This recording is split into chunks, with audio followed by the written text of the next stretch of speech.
Hailey Van Lith, TCU star. I think the 11th pick in the WNBA draft. She got drafted by the Chicago Sky. She used to be teammates with Angel Reese, who is the star. I wouldn't call her the best player on the Chicago Sky. She's the star of the Chicago Sky. People are gossiping that Van Lith wants nothing to do with playing with Angel Reese again. He transferred after 1 year at LSU. And did Hailey Van Lith just make the worst first impression in WNBA draft history? After being selected 11th overall by the Chicago Sky, her reaction to rejoining former LSU teammate Angel Reese was about as enthusiastic as someone watching Reese. Goodness, the young lady out of TCU has been reunited with Angel Reese. Now, you may be like, well, what's the big deal there? Because she already got the hell away from her once. She escaped her once. And if that wasn't enough to raise eyebrows, she then decided to disrespect Caitlin Clark on live TV. Is this the beginning of the most awkward rookie season we've ever seen? And will Van Lith actually make Reese fans and Clark fans finally agree on something will break it all? Down, are you ready? Let's go. The 11th pick in the 2025 WNBA draft, the Chicago Sky select Hailey Van Lith, Texas Christian University. The 2025 WNBA draft was supposed to be a night of celebration and new beginnings for every player selected. But when Hailey Van Lith's name was called with the 11th pick by the Chicago Sky, the cameras captured something entirely unexpected instead of the customary excitement. Tears of joy or triumphant smiles we saw from other draftees. Van Lith's expression registered what many fans immediately described as pure horror that single moment her face. And what appeared to be genuine dread during an interview instantly became the talking point of the entire draft. All right, thank you so much. Thank you. Okay, the facial expression did look a little, I guess, uneasy. The contrast couldn't have been more stark. While other players were hugging family members, pumping fists, and beaming with pride, Van Lith seemed to be processing a nightmare in real time. The split second when the announcement came, her eyes widened, her smile faltered, and a look of unmistakable dismay washed over her face. Even as she composed herself seconds later, the damage was done. Viewers had witnessed her authentic reaction, not the polished response. She quickly tried to substitute. Social media exploded within minutes. A post showing Van Lith's reaction with the caption, "Hailey Van Lith smiling through the pain of returning to toxic hell," racked up over 6 million views, striking a chord with fans who immediately understood the subtext. After all, this wasn't just any team selection. This was a forced reunion with Angel Reese, a former teammate with whom Van Lith appeared to have a complicated history. Good energy with Courtney Vandersloot. You can learn from her. You're paired back with Angel Reese. There's some good energy you can walk into in Chicago, right? Oh, I love that energy. We're ready. All right, thank you so much. Thank you. The awkwardness reached new heights during her post-draft interview when she responded to questions about rejoining Reese with a tight-lipped, "Oh, I love that energy," that felt about as genuine as Reese's heavily edited workout videos. That comment became instant fodder for critics who sarcastically mimicked her response and didn't hold back his skepticism about the situation. Oh, I love that energy. You know, she had a chance to drop. Great. Angel and I are familiar with each other from LSU. This is going to be awesome. Just easy, natural comments to make. It's my understanding that every one of those teammates at LSU hated playing with. What made the moment even more uncomfortable was the sharp contrast with Reese's apparent enthusiasm. While Van Lith seemed to be dreading the reunion, Reese took to social media with the message, "We ain't do it right the first time, let's run it back." A statement that read either as blissfully unaware or purposefully provocative, depending on your interpretation.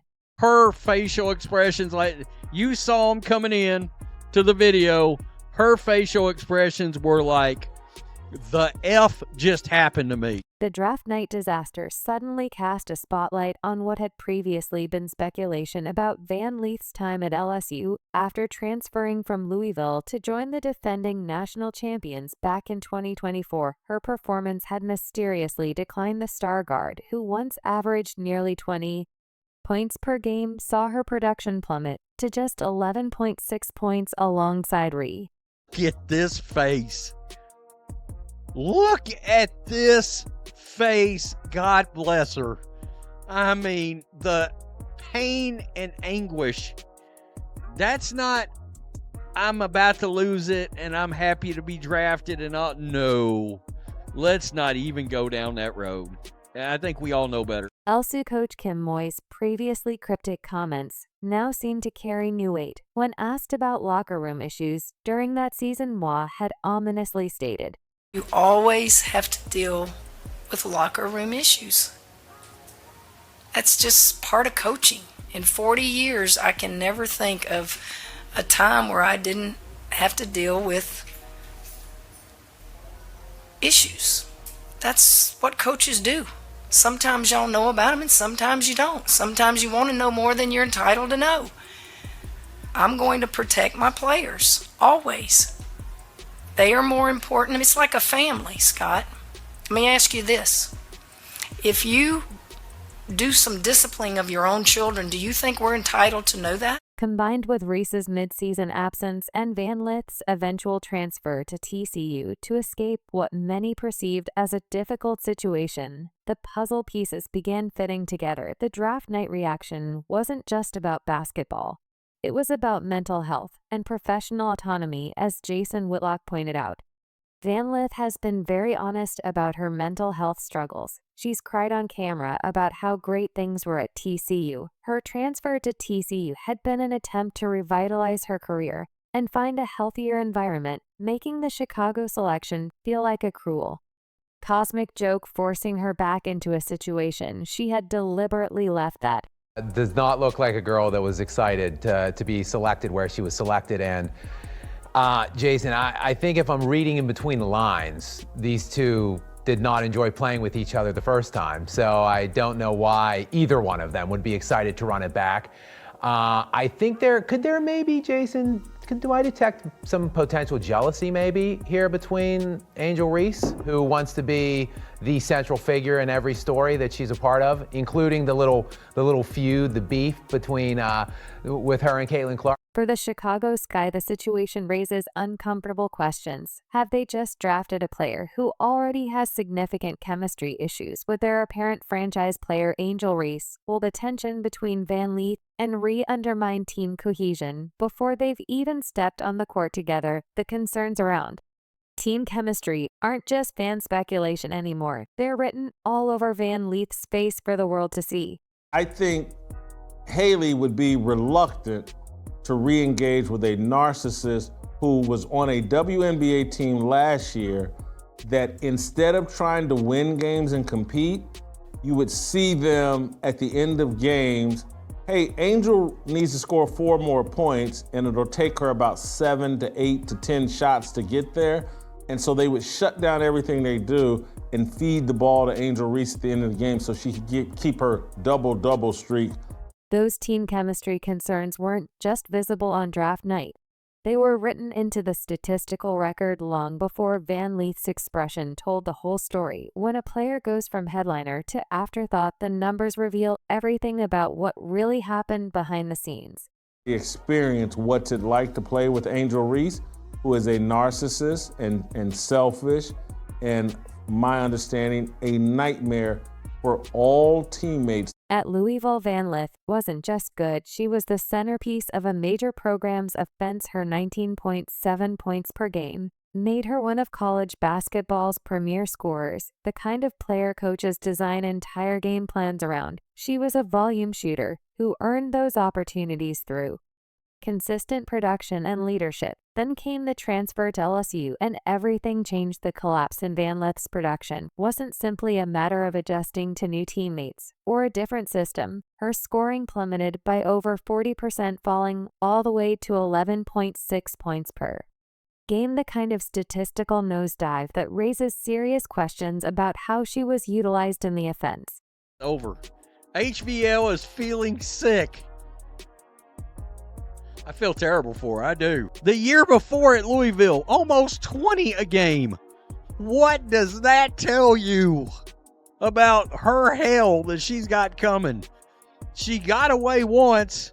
She can't escape. But the raw scoring numbers only tell part of the story. What's more revealing is how her opportunities, vanished game tape from LSU's season, shows a clear and concerning pattern. Van Lith frequently stationed in the corner, essentially removed from offensive sets, while she stood waiting for passes that rarely came. Angel Reese dominated possessions, shot attempts, and offensive rebounds.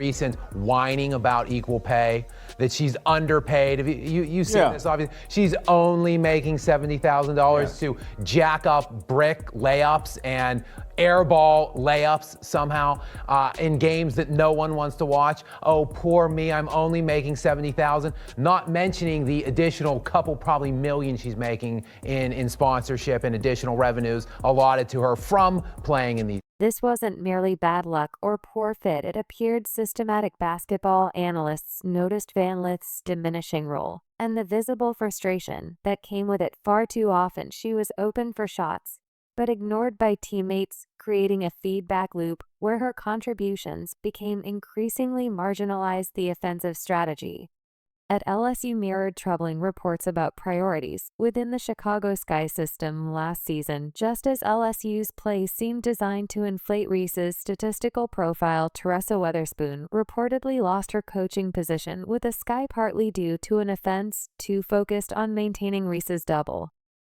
streak rather than maximizing team success. Weatherspoon had lost the locker room because of a culture that catered to the needs of a few players. Dear Lord. This is the very definition of stat padding. You are down by 22 points, and you've got the Fever's bench player, bench player, bench player, bench player, bench player, playing against bench player, bench player, bench player, bench player, starter, just so that she can get her double-double. The most for a rookie in a single season. She's going for it. Triple lane off the try, spins. Bucket is good. 23 double-doubles on the season. Another rookie record for Reese. Consider what this means for Van Lith's development. A player who thrived as a primary option suddenly found herself relegated to a supplementary role that failed to leverage her strengths. Her shooting percentages suffered, her confidence appeared to wane, and the player who once commanded the court at Louisville became almost unrecognizable. Jesus. Hailey had her worst season playing with Reese, and it wasn't even close. I just showed you the numbers. Hailey Van Lith smiling through the pain of returning to toxic hell.